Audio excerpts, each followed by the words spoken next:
Salut tout le monde et bienvenue pour une nouvelle vidéo dans le cadre de cette espèce de grand challenge à bas de poussière en 2015. L'un des challenges ponctuels, c'est un challenge auquel j'ai décidé de participer, qui a été créé par Audrey de la chaîne et du blog Le Souffle des mots. C'est le challenge février, petit mois, petite lecture. Comme l'indique son nom, février est un petit mois qui ne fait que 28 jours. Et le but du challenge est donc de lire le plus de livres possible qui sont petits, c'est-à-dire moins de 200 pages, donc en lire le plus possible en un mois. J'ai trouvé que c'était une très bonne idée pour vider un peu sa palle. En plus, moi j'ai pas mal de petits livres. Je vais pas tous vous les présenter, je vais vous présenter les quelques livres que j'ai déjà lus dans le cadre de ce challenge et ceux que j'aimerais encore lire, ou du moins parmi lesquels je vais piocher. Enfin, ceux parmi lesquels je vais piocher. Vous avez tiré ce que je voulais dire.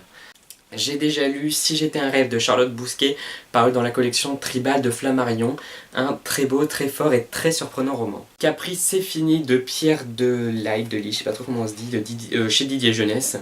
Un conte détourné, très rigolo, très frais, assez passionnant. En fait, il fait moins de 200 pages, mais là c'est les épreuves non corrigées, alors qu'en fait, dans sa version définitive, il fait plus de 200 pages. Voilà la version définitive, il sort le 3 mars, je crois.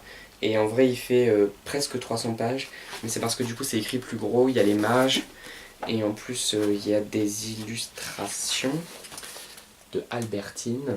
Mais du coup, je l'ai quand même compté dans le challenge, puisqu'en fait, il faisait moins de 200 pages en épreuve non corrigée. Éloge de la faiblesse de Alexandre Jolien, que je vous ai déjà présenté dans la vidéo du challenge des bouquinaires en couleur, 3ème session. Victor tombe dedans chez les Trois Mousquetaires de Benoît Manvier, paru dans la collection Pépix de Sarbacane, que je vous ai encore une fois déjà présenté dans la vidéo du challenge des bouquinaires en couleur. Je lirai peut-être Tom Gates, The Best Book Day Ever So Far, de L. Pichon, paru je ne sais pas qui, mais que j'aimerais aussi lire dans le cadre de mon challenge VO de 2015. Rockworld de Robert Muchamore, paru chez Hodel, que, encore une fois, j'aimerais lire dans le cadre du challenge VO de 2015. Highline de Charlotte Early, paru dans la collection D'une seule voix de Actes Sud Junior, ce qui sera aussi l'occasion de le lire dans le cadre du challenge Bouquinaire en couleur. La drôle d'évasion de Séverine Vidal, qui sera encore une fois lu dans le même cadre, enfin dans les mêmes deux challenges. Wawa le Chihuahua, enfin la fantastique aventure de Wawa le Chihuahua de Rachel Corenblit, paru aussi chez la collection Pépix de Sarbacane. Et s'il n'y avait plus de livres d'Alain Grousset et Papa et Maman sont morts de Gilles Paris, paru chez Point, mais aussi Le rêve du cachalot de Alexis Broca, paru chez Sarbacane. Et je piocherai peut-être mes prochaines lectures parmi les romans suivants. Un violon dans les jambes de Hervé Mestron, paru dans la collection Tempo de Syros. Liliane Poe de Lorraine Oliver, tome 1, 2 et 3, paru chez Hachette, qui sont dans ma palle depuis un certain temps.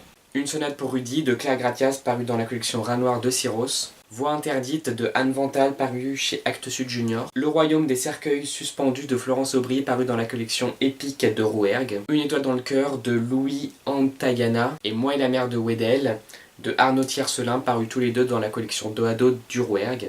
Philo à la petite semaine de Rachel Corenblit et Cécile Bonbon, un petit livre sur la philo très très court, donc celui-là c'est quasiment sûr que je lirai, paru chez le Rouergue.